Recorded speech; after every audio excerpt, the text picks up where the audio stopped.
জনতার মেয়র ইশরাক হোসেন আজকে বলেছেন, যদি সরকার থেকে কোনোভাবে শপথ না পড়ানো হয় তাহলে নিজের শপথ উনি নিজেই পড়বেন এবং সে জোর করে মানে তার দায়িত্বে বা তার চেয়ারে বসে যাবে।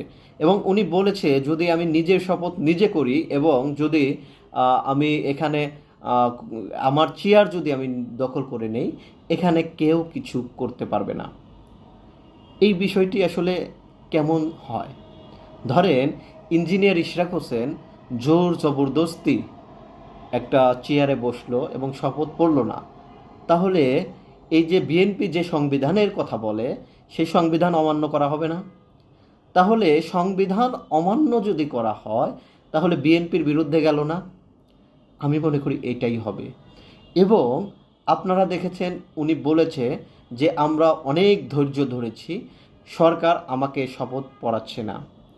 আসলে সরকারের উদ্দেশ্যেও বলবো, আপনারা কেন এই বিষয়টি নিয়ে আরও জল ঘোলা করছেন? এবং আমাদের আসিফ মাহমুদ সজীব ভুঁইয়া, উনি ওনার উদ্দেশ্যে বলবো, আপনারা আমাদের বন্ধু মানুষ, আপনাকে বলতে চাই, আপনারা এই যে যে বিষয়টা, মানে এই বিষয়টা সুরাহা কেন করছেন না? আমরা তো চাই বাংলাদেশে বিভক্তি সৃষ্টি না হোক। যেহেতু শাহাদাত হোসেন মেয়র হয়ে গেছে, সেখানে এনাকে শপথ পড়ালে কি এমন হবে? যেখানে হাইকোর্টের রায় আছে সেখানে তো আপনার পিছুটান নেই, আপনাকে তো কেউ বলবেন আপনি কেন পড়ালে না। যদি সেটা সংবিধানের বাইরে যায়, সেক্ষেত্রে সেটা হাইকোর্ট বুঝবে, সেটা হাইকোর্টের উপর দোষ চাপাতে পারবেন। কিন্তু হঠাৎ করে আপনি এই শপথই পড়াবেন না, এই বিষয়টি নিয়ে কিন্তু জলঘোলা আরও বেশি হচ্ছে।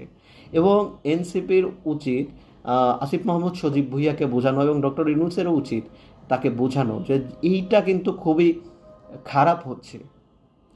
ইঞ্জিনিয়ার ইশরাক হোসেনের জনপ্রিয়তা কম নেই এবং তাকে জোর করে হারিয়ে দেওয়া হয়েছে, এটাও আমরা মানি। কিন্তু ওনার মতো মানুষ যেহেতু মেয়র পদটি চাইছেন, আপনাদের উচিত দিয়ে দেওয়া। এবং এতে যদিও ইশরাক হোসেনের ক্রেডিবিলিটি কমবে, বরঞ্চ বাড়বে না। এই জন্য আপনাদের দিয়ে দেওয়া উচিত। যেহেতু আপনারা বিএনপিকে শত্রুই মনে করছেন, ইশরাক হোসেনের যদি জনপ্রিয়তা কমে, সেক্ষেত্রে আপনার তো কিছু যায় আসে না।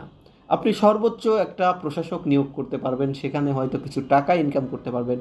কিন্তু এই ঘটনা কিন্তু দিন দিন আয়ত্তের বাইরে যাচ্ছে। যদি জোর জবরদস্তি করে তিনি শপথ পড়ে ওই চেয়ারে বসে পড়েন, তাহলে কিন্তু বাংলাদেশে সরকার বলে কিছু থাকে না। কারণ সরকার তখন কিছুই না, সরকার বলেই কিছু থাকে না। এই জন্য সরকারকে টিকিয়ে রাখতে হলে এই একঘেয়েমি বাদ দিতে হবে। ভালো থাকবেন সবাই। আসসালামু আলাইকুম।